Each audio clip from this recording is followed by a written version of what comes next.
नमस्कार। सधैँ चाहिँ आज यहाँलाई फरक प्रसङ्गमा आज म जोड्न चाहिरहेको छु। आज चाहिँ हामीमा चाहिँ एकजना बुवा हुनुहुन्छ।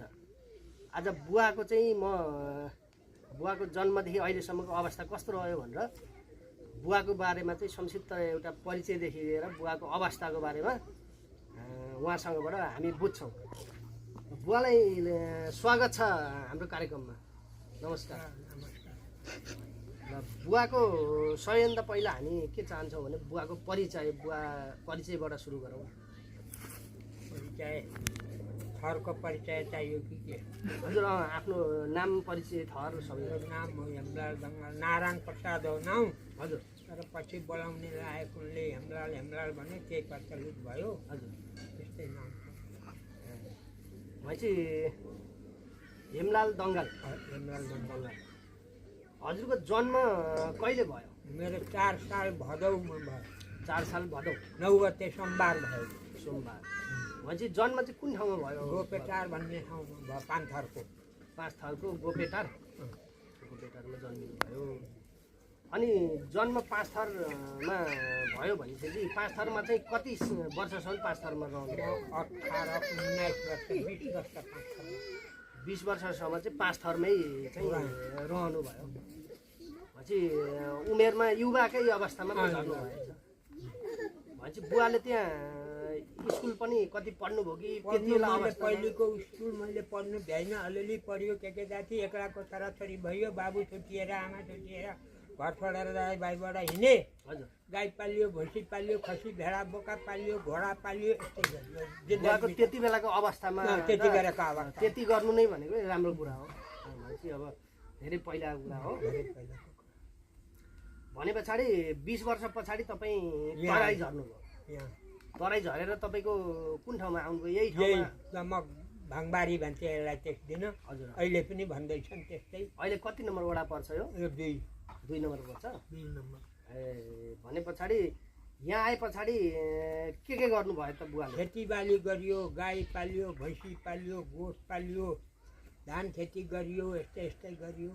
धान खेती, अब खेतीपाती कृषि पेसामा लाग्यो। कृषि पेसामा लाग्यो। भनिसकेपछि बुवा उहाँ माथिबाट यहाँ आइसकेपछि यहीँ मात्रै बस्नुभयो कि अन्य कुनै ठाउँ यही हो? अनि खेतीपाती जस्तो अब वस्तुभाउ पालन पोषण गर्दाखेरि अन्य कुनै ठाउँमा पनि गर्नुभयो? गइएन, कुनै ठाउँमा गर्नु भएन।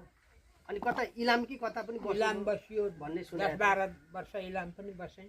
इलाम बस्नु? इलामको कुन ठाउँ बस्नुभयो? पेल्टीमारी भन्ने ठाउँमा बसेँ। हजुर? पेल्टीमारी भन्ने ठाउँमा बसेँ। भनेपछि इलाम बस्नुभयो। इलाम भनेको त्यो त्यहाँनिर गाई बस्तु पालेर बस्नुभयो? खेती नै हो उहाँ पनि, अर्को अड्याँ दिएर अड्याँ चलाएर। जस्तो त्यहाँनिर गाउँहरूको अवस्था कस्तो? धेरै गाउँ थियो कि? बाहुन गाउँ पुरा भरि छ। त्यहाँनिर जस्तो बाहुन गाउँ र लिम्बू गाउँमा सबैभन्दा बढी चाहिँ कसको? लिम्बू गाउँ बढी। लिम्बू बढी बसोबास छ है। भनेपछि बुवालाई त लिम्बू पो भाषामा पनि राम्रो आयो होला। झन्डै आउन खोज्थ्यो है। लिम्बू भाषाको बारेमा पनि यसो केही हामीलाई सुन्न मन पर्यो लाग्छ। लिम्बू भाषा नि सुनाउन यसो। लिम्बू समुदायले पनि हाम्रो यो खुसी हुन्छ। कहाँ त्यस्तो बोल्नुहुन्छ हौ? यसो हल्का जस्तो लिम्बू भाषामा हल्का यसो बुवाको सुनाउ न। यो लिम्बूको भाषामा नगरौँ, हल्का सुनाउ त लु। सुनाउ न। कता जान्छस् भनेको लिम्बूको रातान गिदासिङ बे भन्थ्यो। हजुर। भात खान्छस् भनेको चौकिनाङ घेटा माभी भन्थ्यो। खाएँ भनेको आमा भन्थ्यो लिम्बूले। सुम्बाक खेमाके जात माभे हौ भन्दा आलु धी भन्थ्यो। सागको तरकारी खाएँ भनेको। हजुर।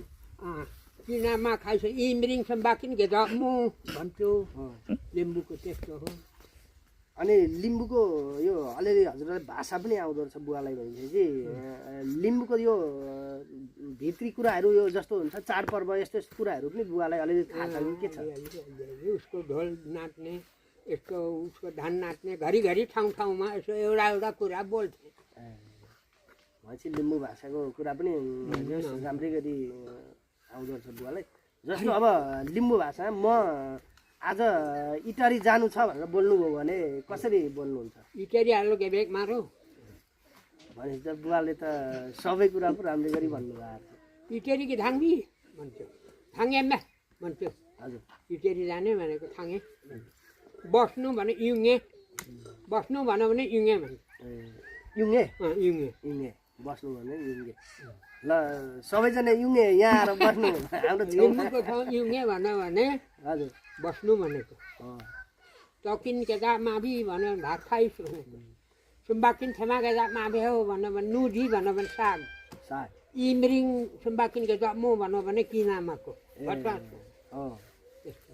अनि त्यो लिम्बू गाउँमा बस्दा हजुरको पो कुनै जस्तो अब 20-22 वर्ष 25 वर्षको उमेरमा त्यति बेला त्यहाँ यहाँ तराई झर्नुभयो अनि त्यहाँ बस्नुभयो त्यहाँ बसिसकेपछि कुनै विशेष जस्तो विशेष दोस्ती हुन्छ नि कुनै विशेष दोस्ती साथीहरू त कोही हुनुहुन्थ्यो होला नि साथीहरू त अनि यसो साथीहरूसँग कहिलेकाहीँ घुम्ने रमाइलो घुम्ने रमाइलो हिँड्ने त्यसो चाहिँ गर्नु भएन अहिलेको जस्तो जमाना पहिला थिएन अहिलेको जस्तो जमाना गाडी घोडा सबै थिएन गाडी होला घोडा आफैसँग सबै केही खाँचो थिएन मसँग तरिजुक्त छु भनेपछि त्यति बेला घोडाहरू गाडी भन्दा नि घोडा घोडाहरूको पर्छ त म ठुलो घोडा चढेर हिँडेँ घोडा पनि चढ्नु भयानक पालेको ढुक्कै तपाईँले आफै पाल्नु आम्मै मैले पालेको डाङ्गो घोडा घोडा ठुलो ठुलो ए भनेपछि घोडा सवार पनि म घोडामा हिँडेको म साइकल चलाउँदिनँ अहिले अहिले पनि साइकल चलाउनु चलाउँदिनँ म त्यति बेला पनि चलाउनु भएन चलाएन मैले घोडैमा त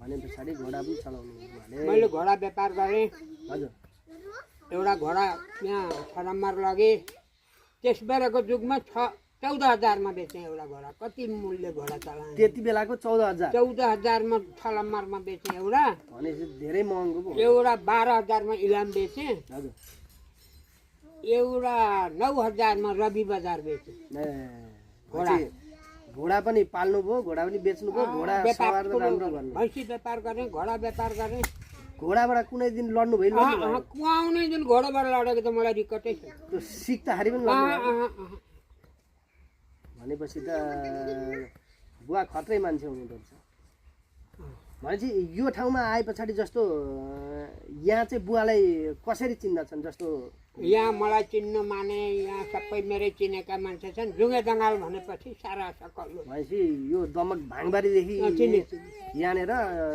चोगे दङ्गाल भनेपछि हजुरलाई मजाले सबैले चिन्दछ अरू यो दङ्गाले दङ्गाल छन् कुन दङ्गाल हो कुन दङ्गाल हो जुङ्गे दङ्गाल भने जुङ्गे दङ्गालको छोरो जुङ्गे दङ्गालकी बुहारी नाति नातिना भने सबै सबैले चिन्दछ भनेपछि जे होस् बुवालाई रमाइलै छ अहिलेसम्म ठिकै छ अब रोगरले गाँच्दैछ हजुर कति बेरसम्म बाँच्छु अब खोजिहाल्यौ हजुर एउटा ख्यालित भनिदिन्छु लिम्बूको लु लु पहेँली माथि 15 हारा यतिली हरि माथि चन्द्रै हारा ए ल सिम्बलै फुल्यो जलै पिरिछे ए जोबानै हुरुकियो सालै पिरिछे ए अनि बुवालाई यो नेपाली श्लोकहरू कि श्लोक भन्छ यो चाहिँ आउँछ आउँदैन बुवालाई मलाई आउँदैन